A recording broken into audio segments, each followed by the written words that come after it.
Então, boa noite, pessoal. A gente teve aqui um pequeno problema técnico e aí a gente vai começar novamente. Eu vou aguardar vocês entrarem para que a gente possa continuar aqui com a nossa conversa. Então, essas coisas elas acontecem, elas, enfim, o mundo da tecnologia, ao mesmo tempo que torna as coisas mais rápidas e nos aproxima, né? Boa noite, tia Ana. Beijo bem grande para a senhora. Seja bem-vinda, Tati. Pessoal, sim, sejam todo mundo bem-vindo. Eu não vou conseguir aqui falar o nome, tem muita gente entrando. Beijo para todos vocês, um abraço. Só aguardar aqui Pedro entrar novamente para a gente poder continuar aqui a nossa conversa. A gente teve realmente um pequeno probleminha. E daqui a pouco a gente vai retomar. Então, como eu estava dizendo, a tecnologia tem dessas coisas, né? A tecnologia tem dessas coisas. Ela nos aproxima, mas ao mesmo tempo é possível que isso aconteça, né? Que a gente fique sem uma conexão, porque, enfim, a internet ela costuma. Então, sejam todos muito bem-vindos, muito bem-vinda. Pedro já está entrando por aqui. Vamos só aguardar aqui, reconectar. Deu certo agora, né? E aí, como é que está? Tá me escutando bem? Tranquilo? Agora eu encerrei e recomecei. Eu vou só te apresentar novamente aqui para ficar registrado, para quando as pessoas forem assistir em outro momento, elas te identificarem, tá? Então, a gente vai conversar hoje aqui com Pedro, né? Pedro Lucena, é advogado, é doutor em Direito e é membro do Instituto de Direito Administrativo Seabra Fagundes. Então, Pedro, fique bem, fique à vontade. Vou te passar a palavra para que você possa começar aí a trazer as suas considerações e a gente vai papeando aqui, proseando, conversando de acordo com aquele nosso roteiro, tá bom? Então, fique à vontade aí. E como eu lhe disse, a regra aqui é não ter regra. Tranquilo, tá me escutando bem, né, Carlos? Show, sim. Estamos escutando bem, te vendo bem, tá super tranquilo aí. Show de bola. Primeiro, queria agradecer a consideração de me chamar para conversar sobre esse tema. É um tema que me deixa confortável, porque eu já estou assim, estudando e venho trabalhando com ele há um certo tempo. E, ao mesmo tempo, que me deixa feliz, porque assim, é um tema fascinante, tá? Ele envolve direito administrativo, envolve direito constitucional, envolve direito ambiental, urbanístico, direito privado, ou seja, envolve todas as áreas do direito, basicamente, como também envolve outras áreas do conhecimento humano, né? Engenharia, economia, saneamento está em tudo, tá? Saúde, educação, então é algo muito importante e relevante e, ao mesmo tempo, algo muito complexo, tá? Quando você pediu para sugerir um tema, eu já acompanhava, tá? Os teus vídeos aí, Direito Administrativo Café e Prosa, vi que não tinha nada de saneamento, e aí pensei, por que não sugerir esse tema? A gente dá aí um rasante, pelo menos, tentar compreender um arcabouço geral aí dessa.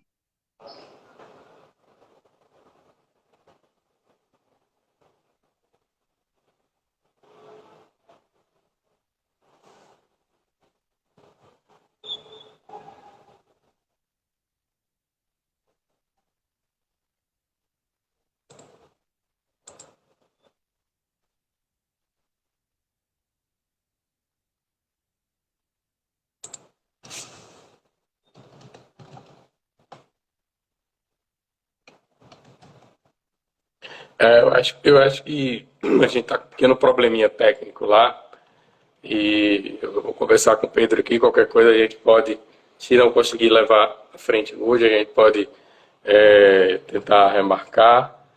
Enfim, porque eu acho que é um tema extremamente importante e eu acho que a gente não pode deixar de conversar sobre ele, né? Como ele estava falando, é um tema transversal, né? É um tema transversal, né? Porque ele efetivamente passa aí por várias matérias, não é? E é interessante quando você começa, né, a ler a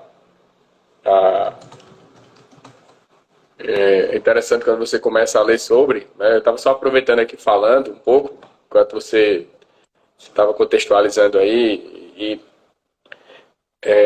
a importância de a estruturação, né, de competências legislativas e de competências administrativas na Constituição Federal, né, porque isso tem um impacto e faz uma total diferença, por exemplo, sobre questões relacionadas com saneamento básico, porque se discute titularidade de serviço, se discute quem é que pode fazer, os mecanismos que se podem utilizar, e a Constituição ela simplesmente não traz, né, nenhuma definição direta e específica, o que termina sendo ruim, porque quando você trata de matérias que são objeto de regulação, né, e que se busca trazer a iniciativa privada, né, para participar desse tipo de serviço, você gera insegurança jurídica, e insegurança jurídica tem repercussões das mais graves, né, desde a própria falta de interesse em participar e questões relacionadas com o preço, né, que pode terminar fazendo com que aquele serviço chegue ao destinatário final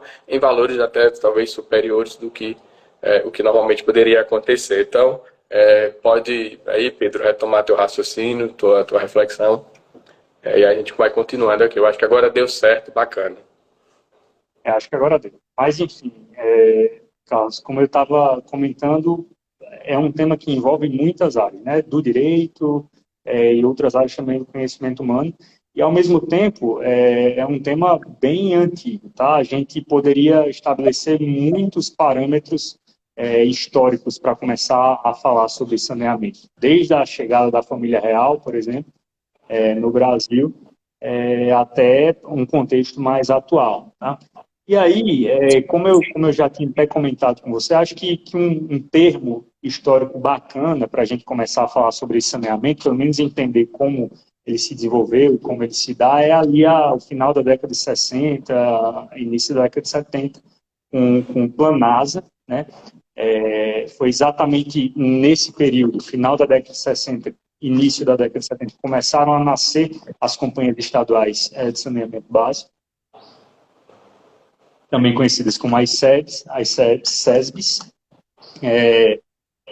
partindo desse marco ali da década de 70, a gente tem, já fazendo um pulo histórico, um salto com a Constituição Federal, que é um marco normativo para qualquer área, enfim, do ordenamento jurídico brasileiro como um todo, e ela também já traz algumas concepções e ideias sobre saneamento, e também algumas diretrizes normativas importantes sobre a titularidade, que era o que você estava comentando, fazendo também novamente um grande salto. A gente tem aí a Lei de Saneamento Básico, a 11.445, de 2007, em termos jurisprudenciais, de jurisprudência do STF, tem muita coisa também, mas aí eu destaco, dentro de um contexto histórico, a de 1842, tá, que versa ali um pouco sobre regionalização e traz uma redefinição da ideia de cooperação interfederativa.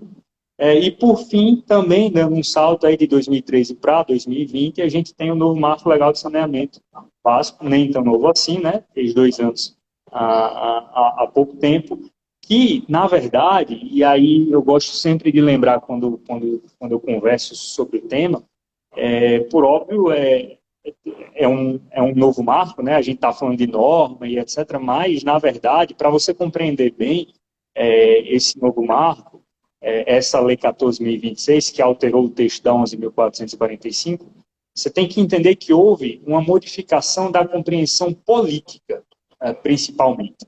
Então, o novo marco, ele traz uma nova concepção política para a prestação de serviço público e saneamento. Tá? Foi uma modificação, foi uma alteração normativa muito grande. Não foram detalhes, não foi uma questão meramente formal. Então, assim, houve uma modificação, de fato, muito grande, decorrente de uma opção política. Por opção política, mudou-se todo o esquema que eu digo toda a sistemática, basicamente, da prestação desse serviço, ou pelo menos se pretende modificar. Só para você ter uma ideia, até a chegada ali do novo marco, em 2020, cerca de 70% da prestação desse serviço era por meio das companhias estaduais. Tá? E aí, verificando esse cenário, uma opção política fez com que ocorresse o estabelecimento de uma nova norma para a abertura do mercado para as empresas privadas, que também é algo que você já estava suscitando. Então, assim, se a gente fosse falar em termos de panoramas, de um panorama histórico, tá? A gente tem esse cenário, óbvio que eu recortei muito, pulei de 10 em 10 anos, 15 em 15 anos, mas claro que eu não ia sair aqui elencando todo esse contexto. Tá? E aí, Carlos, diante desse cenário, eu acho que existem algumas circunstâncias e alguns pontos bem interessantes para a gente falar do novo marco, tá? Para se compreender o novo marco, perpassado esses 2 anos que se passaram. O primeiro eixo, assim, o primeiro ponto de inovação que eu acho que deve ser lembrado sempre é a questão da universalização do serviço de abastecimento de água e esgotamento sanitário. Tá? Esse é um primeiro ponto relevante. Um segundo ponto relevante seria a questão da ideia de regionalização, tá? Que o novo marco ele traz um incentivo forte para a prestação de serviço de maneira regionalizada.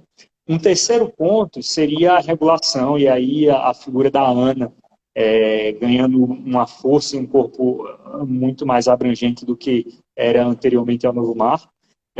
O quarto ponto interessante para se notar é a ideia, o novo modelo de contratualização que traz o novo marco. E, por fim, também decorrente desse novo modelo, eu acho que é importante suscitar como inovação a ampliação da concorrência no setor, né, que é exatamente essa abertura de mercado para as empresas privadas.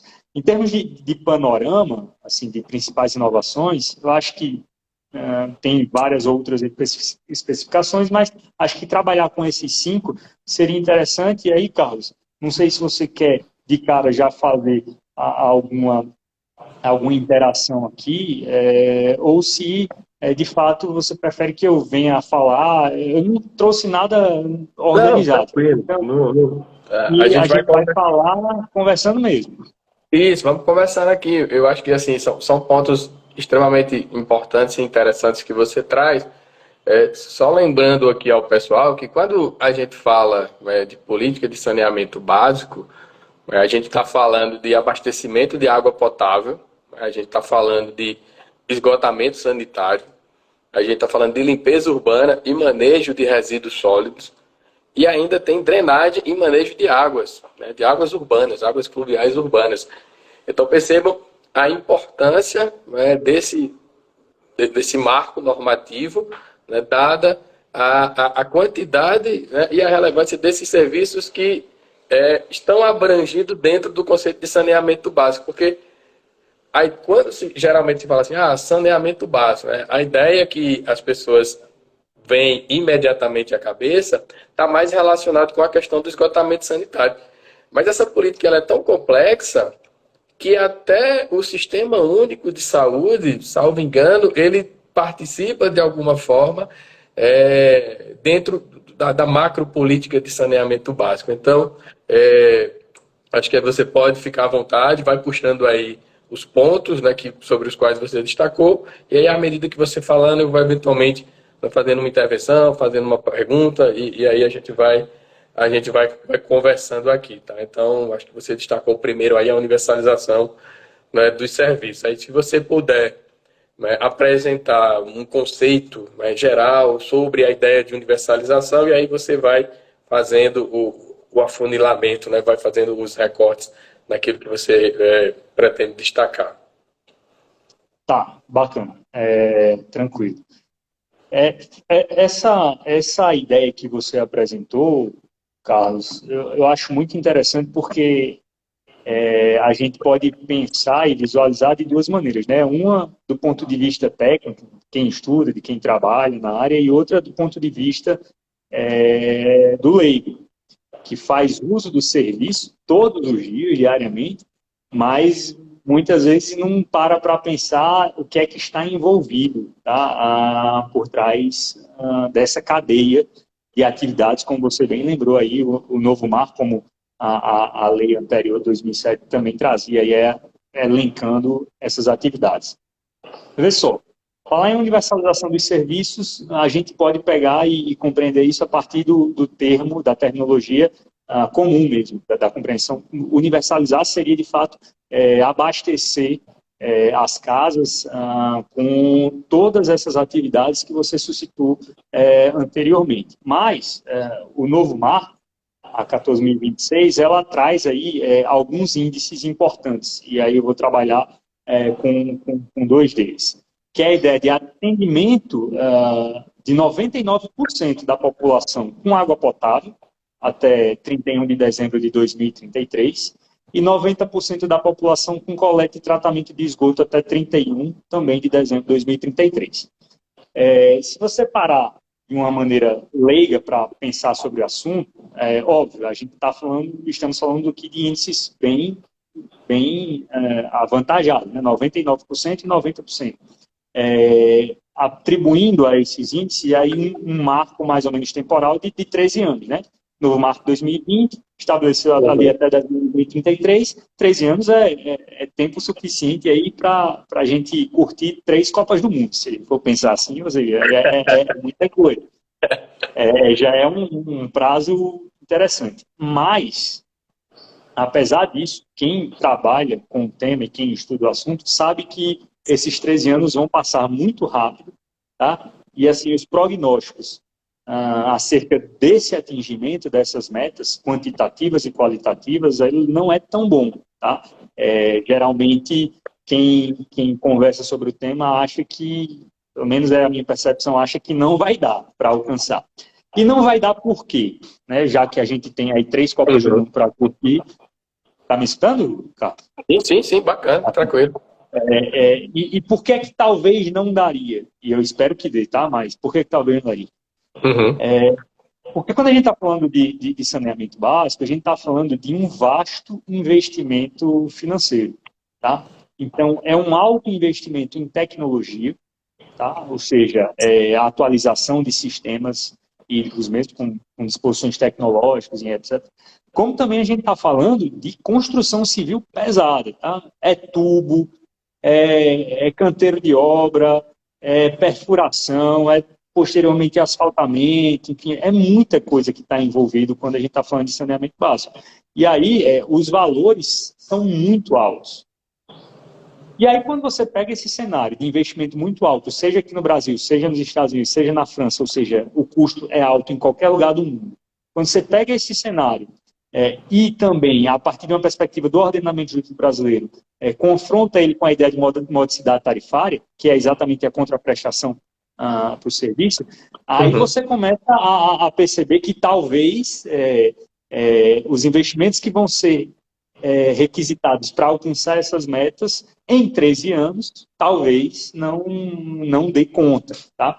Então, assim, quando a gente está falando de universalização, a gente está falando exatamente disso. E aí é interessante notar exatamente como é que vai se dar o compasso e o desenvolvimento do setor em relação a essas metas, que são metas quantitativas, é interessante, 99% e 90%, como são qualitativas. E aí a ideia de universalização gira em torno desse eixo principal. Só que o novo marco ele não estabelece simplesmente essas metas e deixa, como a gente poderia dizer aí, na Paraíba ou no Rio Grande do Norte, que também é sem pai nem mãe, né? Quem vai de fato operar com essa legislação, com essa lei. Ela indica alguns caminhos para que se consiga. E aí um dos caminhos, um dos mecanismos, uma das ideias por trás de um pensamento para viabilizar essa universalização é exatamente a ideia de regionalização, tá? De prestação regionalizada. Ô Pedro, pode falar. Não, antes de você avançar para a regionalização, só um acréscimo aqui ao seu comentário. E além de tudo isso que Mário está dizendo aqui, assim, olha, sobre saneamento, os entes federados podem tomar empréstimo com o Banco Mundial para efetivar a política, né? E ainda botou aqui um hashtag Direito Financeiro Coração. A gente sabe que Mário é o estudioso das políticas públicas, é estudioso aí do direito financeiro. Obrigado aí, meu amigo, por participar e pela interação. E antes disso, ele tinha deixado registrado aqui um abraço para você, viu, Pedro? Então, já fica registrado aqui. E veja só, né, para além dessas questões que você fala, né, questões de quantidade de recursos, todos esses serviços estruturais, construção civil, construção de tubos, tratamento de resíduos sólidos, enfim. A gente precisa ponderar aqui um elemento que é extremamente importante e que parece que não foi observado pela lei, porque quando a lei diz assim, são 13 anos, e aí, se eu não me engano, em algum momento ela fala que se não for possível, você pode prorrogar, mas parece-me que não passa de 2040, um negócio assim.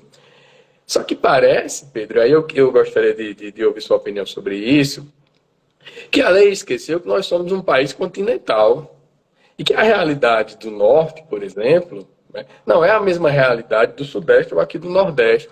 Como a realidade do interior do nordeste não é a mesma realidade aqui da capital ou de Campina Grande, por exemplo. Em termos de acesso, por exemplo, em termos de estrutura básica. Né? Então, eu penso que em algumas regiões do país, talvez essa dificuldade de implementar e de estruturar essa política pública, ela decorre, além de uma perspectiva natural, por exemplo, o estado do Amazonas é um estado que tem toda uma estrutura fluvial muito presente, então o desafio lá talvez possa ser mais evidente, né? Possa ser um pouco até mais intenso. E aí eu não sei se você concorda ou se foi aqui um insight que talvez não seja muito aderente, né, a essa ideia de metas, porque são metas quantitativas, como você falou, mas a lei ela tem uma preocupação muito direcionada com a questão da qualidade. Né? São padrões, é preciso definir no plano, né, padrões de qualidade que precisam ser entregues à população. Então, eu gostaria de você ouvir se faz sentido isso ou se, enfim, se nas discussões isso realmente não foi ponderado. Não, bacana. Bacana porque e esse tema que você tangenciou, que você tocou, ele também vai estar voltado aí para o lado da regionalização que eu já ia começar a tocar, tá? Veja, Então, vamos lá. o seu apontamento, eu acho que eu te responderia sim e não, tá? Dentro dessa perspectiva normativa, a gente verifica que houve uma preocupação com essas diferenças existentes, tá? Sudeste, Sul, Norte, Nordeste, municípios grandes, municípios pequenos. Houve uma preocupação? Houve. Talvez, e aí é uma crítica que se faz, talvez, ainda que se tenha em alguma medida verificado essas diferenças, essas quantificações mensuradas na lei simplesmente não deem certo, tá? Por várias questões, pelo Brasil, pela modificação brusca do sistema no tocante à prestação. A gente tem uma característica, de fato, isso é inegável, da prestação de serviço ser feito por meio dessas empresas estatais, das companhias. Tá? E aí houve uma modificação muito grande. Então, assim, o que é que eu te responderia? Eu acho que sim. A lei, ela em alguma medida se preocupou com essas diferenças, tá? Mas em outra medida, talvez ela não tenha sido realista o suficiente, de modo que quando chegar 2033, teremos que utilizar a idade suplementar, que você comentou, a lei 2040, e quando chegar também a gente vai ter que avançar ainda mais nesse caso, porque simplesmente não alcançamos as metas. Tá? É um cenário que a gente vai ver ao longo do tempo. Daqui a 3 anos, quando a gente fizer um novo café e prosa aí, a gente talvez venha para falar se estamos conseguindo ou não, né? Mas, sim, de fato, nesse momento a gente não tem como definir. Porém, pegando esse gancho que você suscitou, quando a gente fala em prestação regionalizada, que é algo altamente incentivado pela lei, a gente de fato está verificando uma preocupação da lei com relação ao município pequeno. Tá? A gente sabe que em São Paulo, por exemplo, a universalização já quase que chegou à sua totalidade. Mas no município do interior de São Paulo, não. Tá? A gente sabe que também a realidade é muito diferente aí na Paraíba, é muito diferente no Rio Grande do Norte, mas enfim. A ideia de prestação regionalizada, tá? Que é um dos eixos temáticos aí a ser falado no âmbito do saneamento, ela basicamente ela suscita uma questão, a prestação regionalizada suscita uma questão de viabilidade econômico-financeira da prestação de serviço, ela suscita o alcance dessa universalização para as áreas menos favorecidas, tá? Quando a gente está falando de mercado em si, ela evita também uma escolha seletiva das empresas privadas que venham a prestar o serviço, tentando evitar que elas peguem só a melhor parte do bolo, né? Só os grandes centros que de fato geram lucro diante da prestação. Enfim, basicamente, quando a gente está falando de prestação regionalizada, que é um grande eixo temático aí do novo marco, a gente está falando que o novo marco, ele quer, na verdade, ele não quer que a prestação de serviço seja individualizada. Não quer que a prestação seja feita pelos municípios propriamente ditos, porque isso vai causar um grande desequilíbrio diante desse cenário exatamente que você falou. Tá? Você está aí na Paraíba, eu sei, por exemplo, que em João Pessoa a operação ela é lucrativa, mas se a gente for para Lucena, eu acho que não deve ser, muito dificilmente vai ser. E aí, assim, falando em prestação regionalizada, a gente tem que falar obrigatoriamente de alguns modelos que o novo marco apresenta. Tá? O novo marco ele fala aí da região metropolitana, da microrregião e da aglomeração urbana, modelos já existentes anteriormente, com previsão constitucional e etc.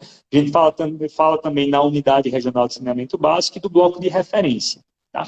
Qual é a ideia do novo... Para você compreender bem o que eu disse, vamos utilizar aí o exemplo da Paraíba. Carlos. Na Paraíba, eu sei, por exemplo, que por meio de lei complementar, o Estado ele criou 4 microrregiões de saneamento básico. Tá? Então, o Estado da Paraíba ele é todo segmentado em 4 microrregiões. A microrregião de João Pessoa, você está em João Pessoa ou está em Campinas? Campina Grande. Está em Campina Grande. Está em Campina Grande? Eu não sei qual é Campina Grande, não sei qual é, mas, bem, a microrregião de João Pessoa... Oi? Não, pode usar a João Pessoa como exemplo, não tem problema não. Qual é a ideia dessa ideia de micro-região de saneamento básico? Por meio de lei complementar, o Estado ele dividiu, fez um fracionamento do Estado, dividiu em 4 partes. Tá?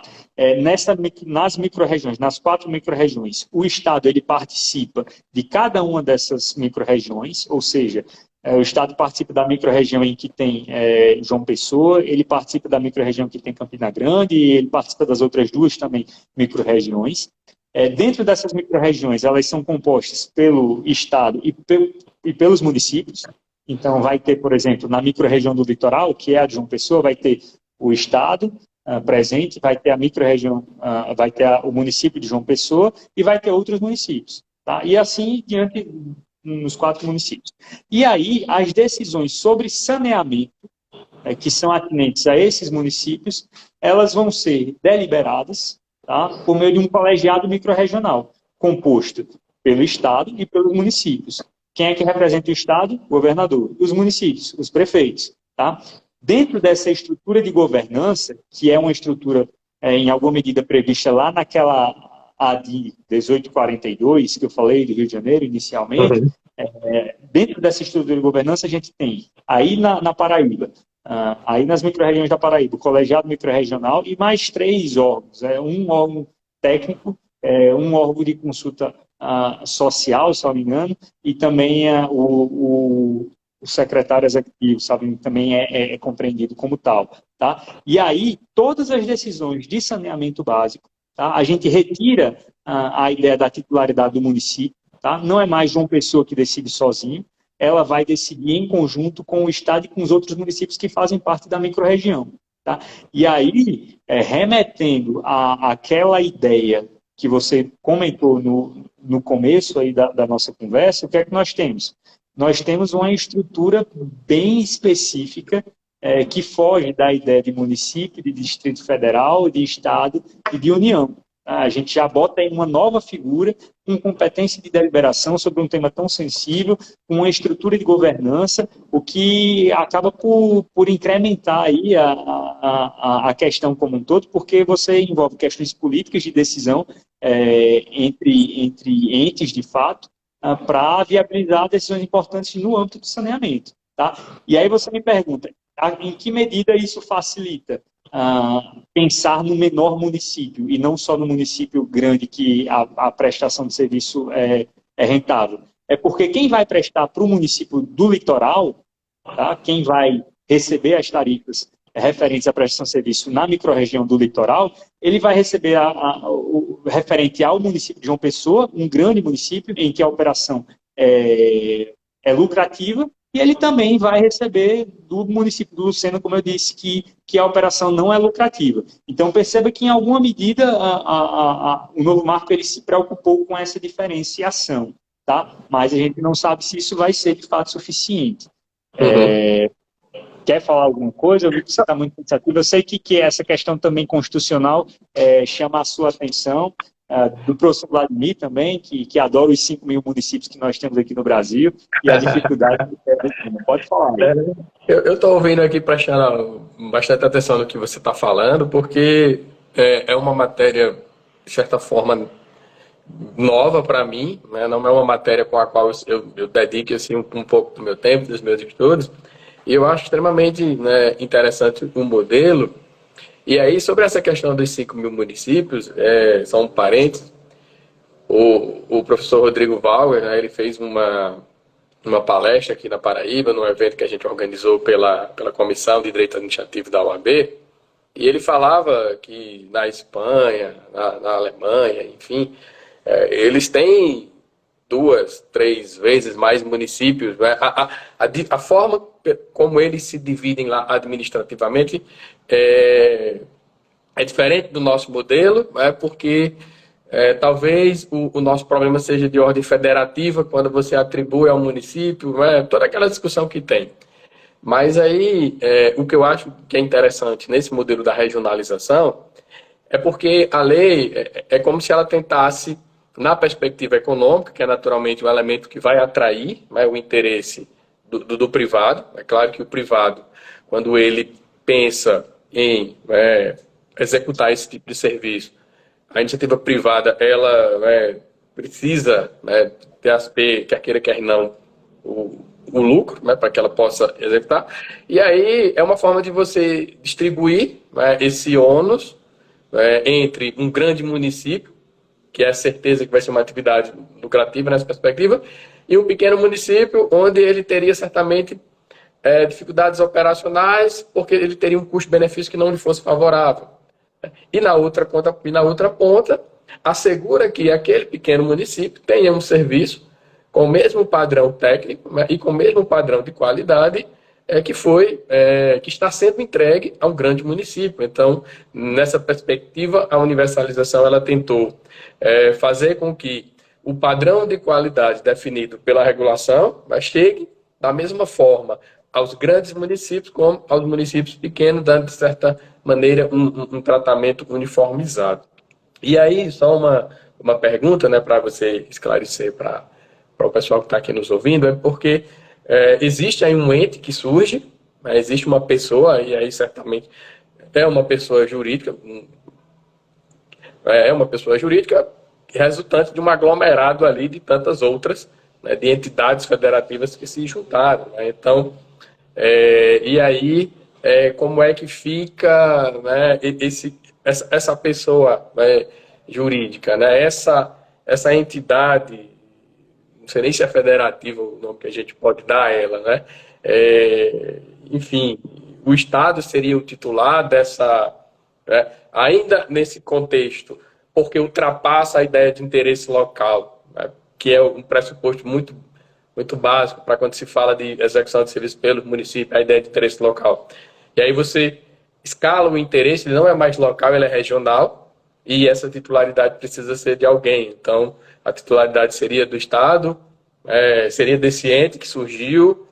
Como é que fica esse modelo jurídico aí? O que é que você nos diz sobre isso? Tá, vou continuar no exemplo da Paraíba, porque aí você está dentro de uma microrregião, certo? Definitivamente. E aí você também pode consultar, apesar, isso é um tema muito específico, acho que você talvez não tenha tido nem acesso a essa lei complementar da criação das micro-regiões, etc. Deve ser até um primeiro, mas vamos lá. O que é que nós temos? Utilizando a expressão, e aqui não peça que seja preciso o poder legislativo na atribuição da lei, né? Isso não, a gente não vai encontrar isso nos manuais. Mas no caso da Paraíba, por exemplo, a microrregião ela é compreendida como uma autarquia intergovernamental, se eu não me engano, certo? E aí, nessa autarquia intergovernamental, depois eu vou até checar, mas eu acho, tenho quase certeza que o termo é esse. Nessa autarquia governamental existe uma estrutura de governança. Essa estrutura de governança ela é formada por um colegiado microrregional. Perceba que a titularidade aí vai ser compartilhada. O colegiado microrregional ele é composto pelo Estado e pelos municípios. No caso da Paraíba, também, salvo engano, eu não estou aqui com a lei aberta e não sei de cabeça, mas o Estado ele tem o peso de 40% no voto. Tá? Então, vamos pegar a microrregião do litoral. O Estado, o voto do Estado vale um peso de 40%, e os municípios que compõem essa autarquia intergovernamental, que é a microrregião, têm 60% no peso de voto, a depender da quantidade de munícipes, enfim. O João Pessoa, por exemplo, tem um peso maior.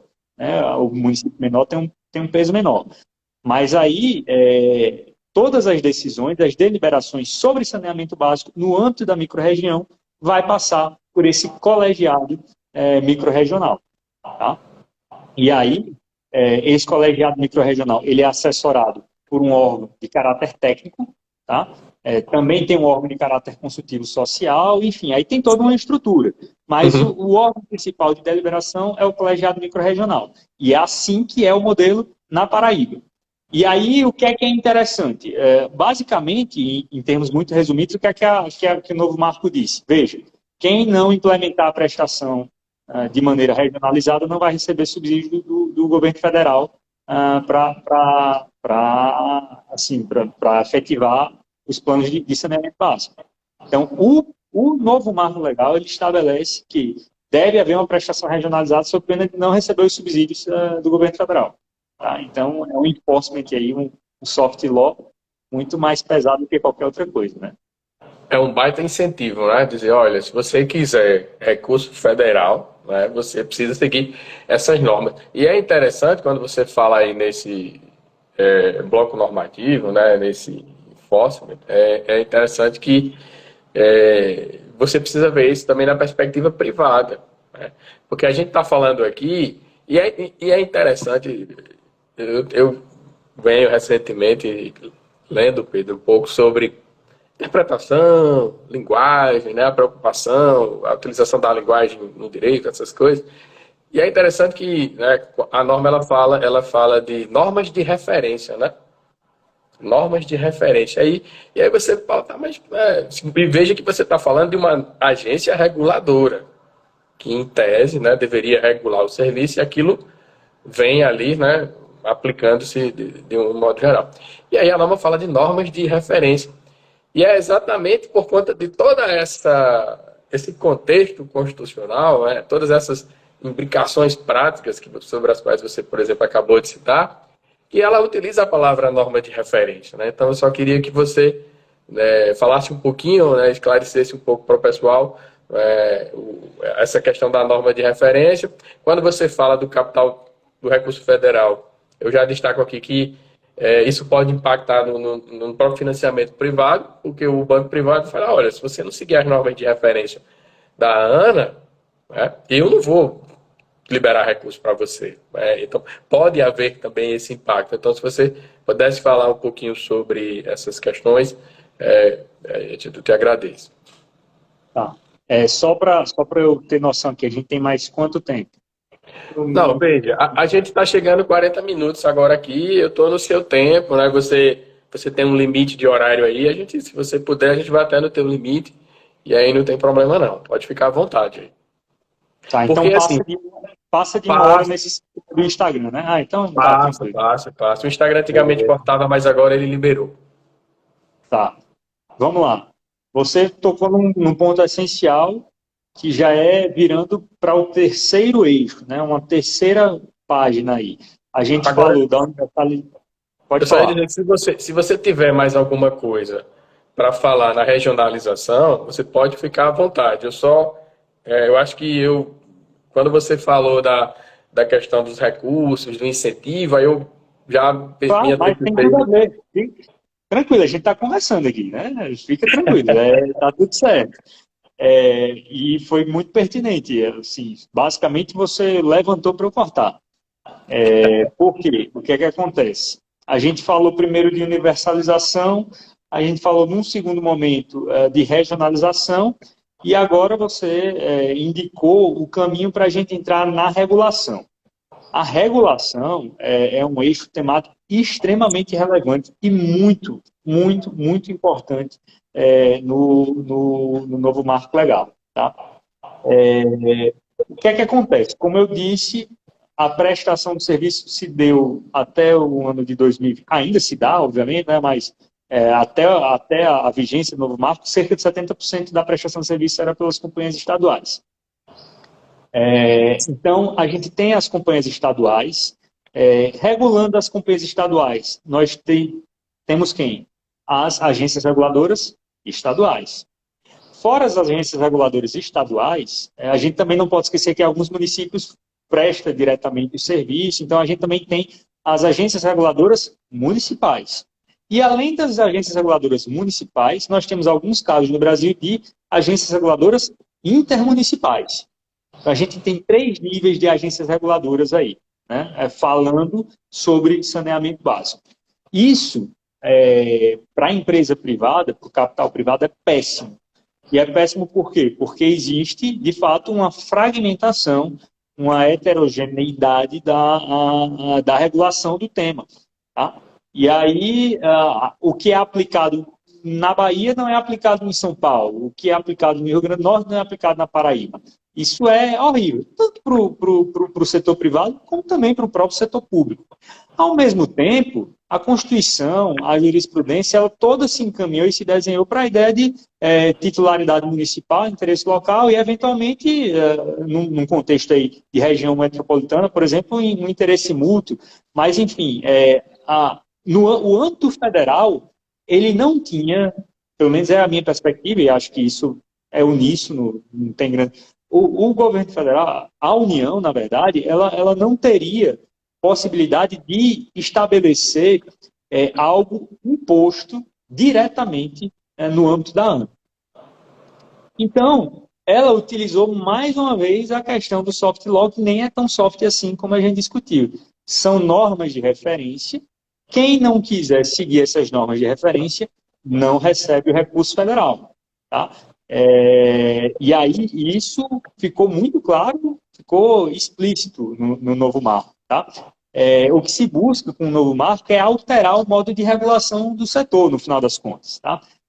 Você pega a ANA, uma agência reguladora que tinha um padrão e um limite ali de competência e etc. específico, agigantou ela, porque, diferentemente de questões, por exemplo, de ferrovias ou de rodovias, que é muito forte no Sudeste, mas não é tão forte assim no Nordeste, por exemplo, em pelo menos alguns estados, saneamento básico, meu amigo, tem que ser forte, ele é forte em todos os locais do Brasil, tá? Em alguns mais, em outros menos, mas ainda assim é muito forte. E aí você pega a ANA, atribui essa competência à ANA, tá? Isso em termos técnicos e práticos é uma dificuldade que se vislumbra até hoje, porque a ANA não tinha servidores suficientes para atender às expectativas e às necessidades.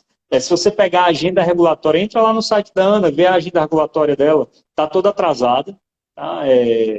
E aí a gente pega essa figura e tenta de alguma a gente não, né? O novo marco ele pega essa agência reguladora e tenta atribuir ela algumas competências para tentar uniformizar e deixar esse ambiente regulatório minimamente viável e compatível em termos de abrangência nacional. Pode impor? Não. diretamente não, né? Mas quem não seguir essas normas de referência, basicamente não vão ter também acesso aos recursos federais. E aí, quando dói no bolso, aí é que o bicho pega, né? Então, assim, em termos de regulação, a tua perspectiva aí foi perfeita. E veja que ela também está toda ligada. Tudo aqui faz sentido, pelo menos em termos racionais, em termos de uma estruturação macro. Tá? A gente tem a universalização, a gente tem a regionalização como um preceito para chegar na universalização e também um preceito para receber recursos federais, e no âmbito da regulação, a mesma coisa. Tá? A mesma coisa. Então, Carlos, eu não sei se essa também é a visão que você tem e qual era o nível de proximidade, por exemplo, com a Ana, mas ela recebeu muita atribuição com o novo marco e, de fato, está tendo que correr, está tendo que tratar de temas que ela não tinha expertise, sem servidores suficientes, ou seja, quem trabalha lá deve estar uma loucura. E como eu trabalho com o tema, eu sei que, de fato, está. Existe essa situação em específico, tá? Uhum. E a própria norma, porque a Ana ela só tratava de águas, né?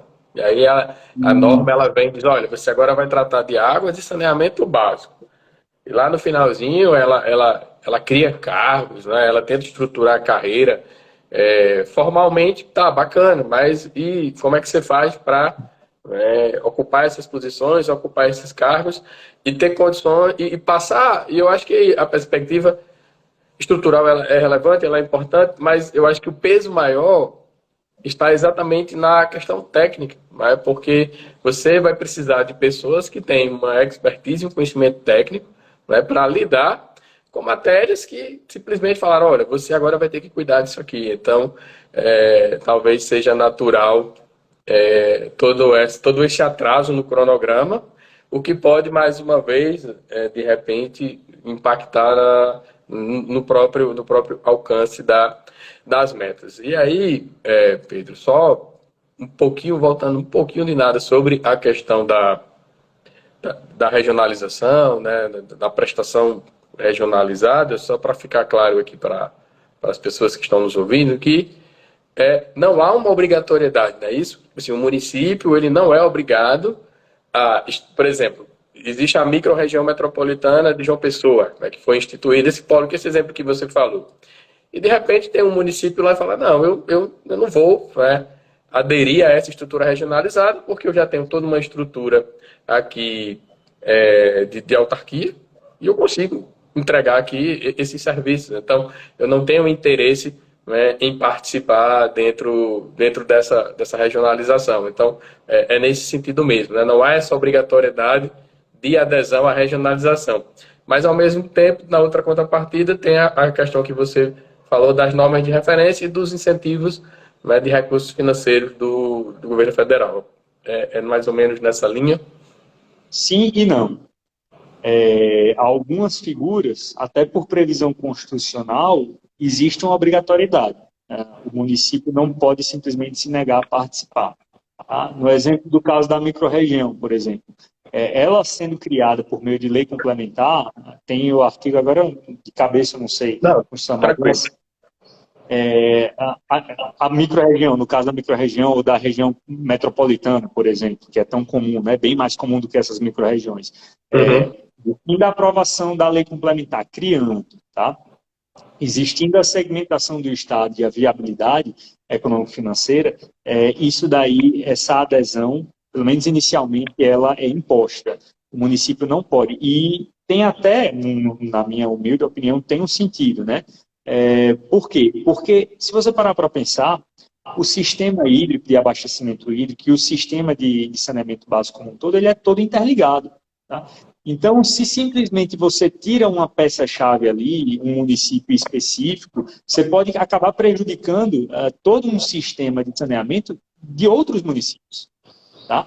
E aí, com base nesta perspectiva, estou falando aqui de maneira muito resumida, mas se você for atrás daquela ADICO que eu falei, daquela ação direta inconstitucional que eu falei inicialmente, você vai verificar que, de fato, o Supremo diagnosticou e entendeu pela compulsoriedade. Tá? Então, quando você está falando em região metropolitana, em micro-região, em aglomeração urbana, existe, de fato, uma compulsoriedade na participação.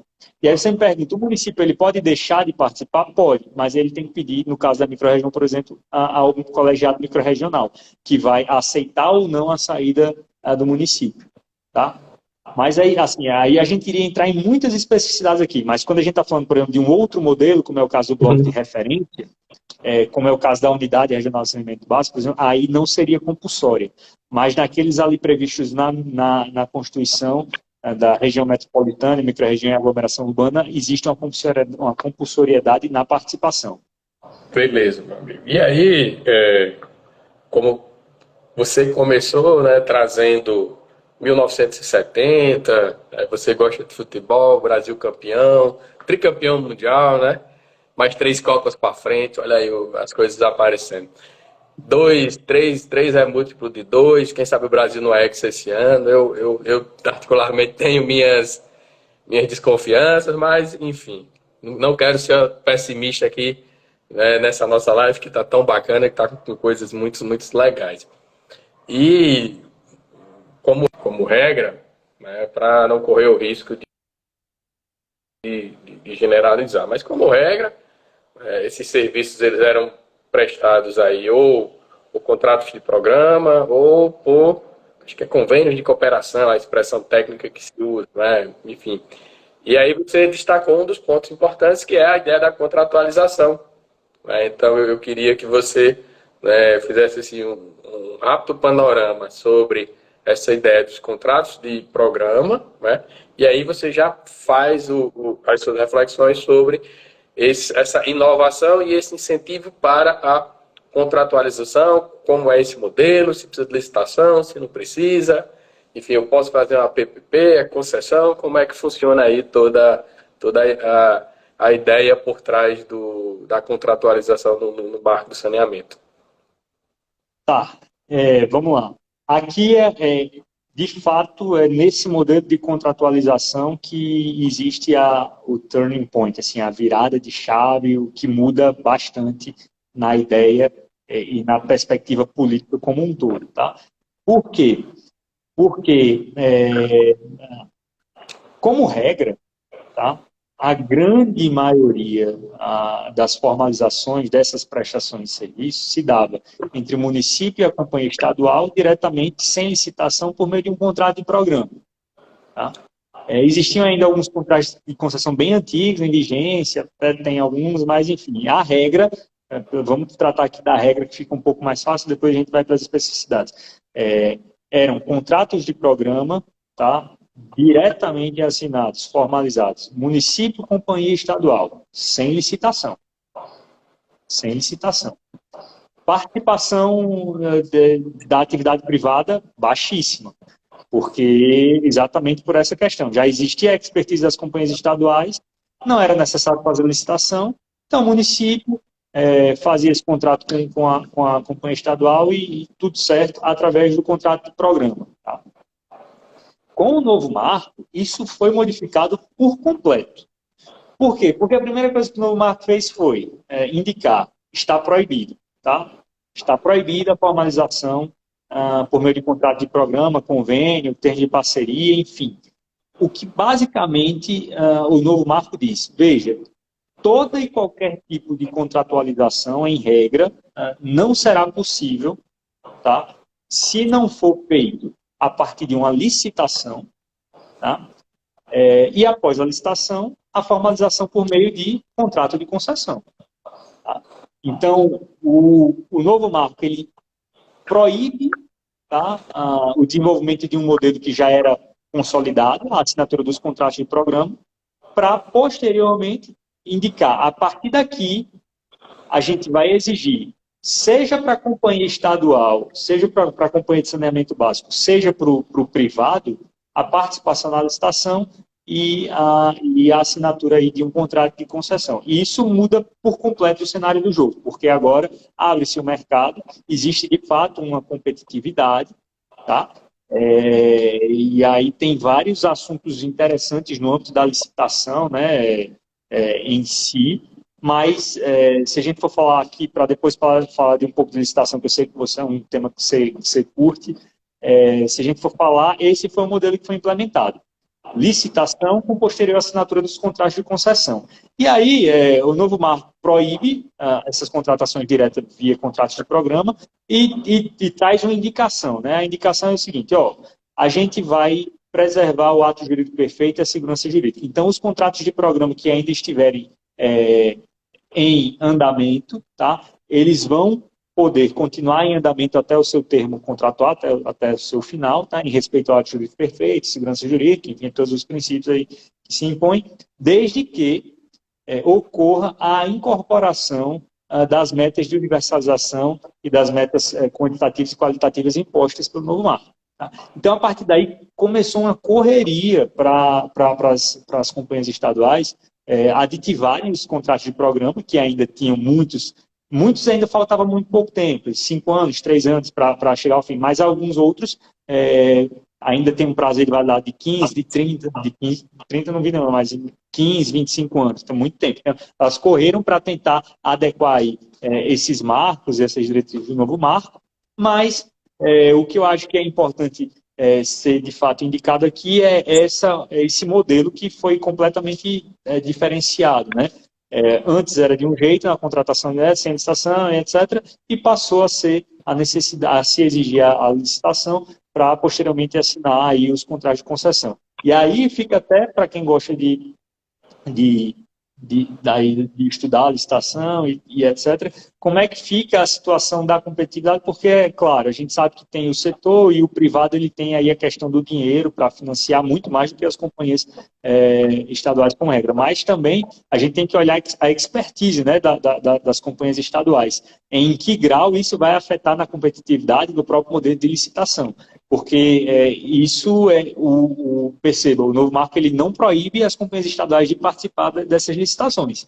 Tá? Então elas vão estar. E aí, só para linkar com aquela questão, utilizando o exemplo da microrregião aí, da Paraíba, por exemplo. A microrregião, o colegiado microrregional, ele vai decidir, por exemplo, pela licitação, vai organizar a licitação e quem ganhar a licitação vai prestar os serviços de saneamento básico para os municípios que estão ali constantes naquela microrregião. Tá? Só para fazer o link aí. Mas aí eu passo a bola para você, não sei se você quer falar alguma coisa. Não, tranquilo. Isso aí realmente vai ser uma questão interessante, porque, de um lado, você tem companhias que foram... Eu falo companhia não no sentido, né, jurídico da palavra, né? Companhias, empresas estatais aí que adquiriram, né, todo esse conhecimento e toda a expertise ao longo de tanto tempo. E, do outro lado, você tem empresas, né, privadas que olham para esse mercado e veem, né, com bons olhos, né, e veem uma efetiva possibilidade de desempenhar aí, né, atividade. Talvez possa ser interessante, porque de alguma forma vai ampliar a competição e o que eu acho que é interessante aqui é porque, naturalmente, né, qualquer serviço você tem modelos, né, que são previamente definidos, questões de qualidade, questões técnicas e etc e tal, mas eu queria só que eu vi aqui para a gente, né, caminhar aqui para o fim, para você não perder aí os seus compromissos. Só uma coisa, Pedro. Veja, a gente falou no comecinho que a gente tem 4 tipos de serviços que estão inseridos aí no contexto do saneamento básico, né? E a gente está falando aqui de licitação. E aí, a gente poderia dizer, usando o termo técnico da licitação, a gente vai licitar por itens. Então, eu posso fazer uma licitação para cada serviço desse, ou eu tenho que necessariamente fazer uma licitação em que eu contrate alguém para executar o pacote, né? Tipo, ou porque eles têm uma pertinência técnica, ou por uma razão econômica mesmo. Eu acho que a questão técnica aqui talvez ela seja mais preponderante, né? Tecnicamente é mais interessante eu contratar um pacote, ou eu posso fazer uma contratualização individual específica, ou os dois caminhos é possível, depende do modelo que se queira construir. Aí é algo muito mais flexível, né? O titular, ele vai estabelecer como que vai se desenvolver e como que isso vai ser implementado. Então, vamos pensar aqui numa perspectiva específica. É um município que é o titular e ele poderia, de fato, prestar diretamente, porque o novo marco permite que o município preste diretamente, se ele tiver uma companhia municipal, por exemplo, para fazer isso. Ou ele pode definir na licitação a forma que ele vai querer gerar concorrência para que o privado ou a própria companhia de saneamento básico participe, venha ganhar e venha implementar o serviço. Então, isso é algo que deve ser, eu não diria nem livre, né? Porque, assim, se você for pensar a partir de uma perspectiva de planejamento, a licitação não é algo livre, né? Você teria que fazer o planejamento, entender o modelo mais viável para aquela localização específica e, a partir de então, definir como isso vai ser operado. Até mesmo para fazer sentido para quem vai participar da licitação, né? Mas isso é algo, até, veja, o próprio marketing tem uma disposição, estou até escrevendo um pouquinho sobre isso, mas tem uma disposição no novo marco que permite, por exemplo, a continuidade da prestação de serviço pela companhia estadual de saneamento. Se ela tiver a outorga do recurso hídrico, ela pode fazer a produção da água, por exemplo, e aí o ente privado, que eventualmente venha a ganhar uma licitação, fazer o serviço de distribuição. Tá? Então, isso inclusive é um modelo previsto pelo novo marco, por exemplo. Então, verifique assim, existe uma flexibilidade com relação a esses modelos. No meu entendimento, o titular ele vai ter que pensar e verificar qual faz mais sentido para implementar. Utilizando aí, voltando o caso da microrregião, se fosse o caso, por exemplo, a microrregião iria compreender a situação como um todo e constar a licitação da maneira que é mais plausível para a microrregião. Tá? Entendi. E certamente tudo isso vai ser pensado, estudado, analisado dentro, né, da construção do plano, né? Sobretudo quando a gente está falando de regionalização, né? Porque você vai lidar com situações que podem ser muito distintas entre si. Então, são decisões que certamente deverão ser tomadas aí numa perspectiva resultado dos estudos que estão sendo realizados ou que serão realizados. Então, Pedro, meu amigo, a gente já está passando aqui de uma hora, eu já chegando aqui no seu horário limite também. Quero te agradecer bastante. O tema de saneamento é um tema muito interessante, então assim, o agradecimento aqui é duplo. Pela sua presença, né, pela sua generosidade de dedicar um pouco do seu tempo de estar aqui conosco, e numa segunda perspectiva, ao sugeri-lo, né, despertar em mim um olhar para o tema. Né? Então, assim, olha, esse tema é legal, esse tema é bacana. Quando eu li lá o material que você compartilhou comigo, passei uma vista no marco legal. Então, assim, eu te agradeço aí duplamente, de certa forma, por inserir no tema e por trazer esse tema tão importante que parece-me que não é muito debatido ou muito discutido. Eu não sei se é porque eu não vivo, né, esse ambiente. Talvez você diga, não, então isso aqui a gente discute muito, tem muitos eventos, muita gente escreve, muita coisa. E se for assim, que bom, né? Porque é um tema que realmente impacta aí diariamente nas nossas vidas. Então, obrigado aí, professora Angélica, meu amigo Diogo. Então, Pedro, está contigo aí a palavra para você. E minha amiga, querida amiga Adriana, lá do Rio de Janeiro, que trabalha na área, é colega da carreira, trabalha na Funasa, então, de certa forma, né, tangencia também o nosso assunto. Então, obrigado aí, professor Firmino. Está contigo, meu amigo, para não tomar mais o seu tempo. Não, tranquilo. Só a título de arremate, tá? Então, assim, fechando esse tema, para pelo menos tocar nos 5 eixos que eu comentei no início, a gente tem a universalização, a regionalização, a regulação, a contratualização, e aí um último aspecto que eu chamaria a atenção, que é exatamente decorrente desse modelo, que é a ampliação de concorrência. Tá? Veda-se a contratação direta da prestação de serviços públicos, saneamento, tá?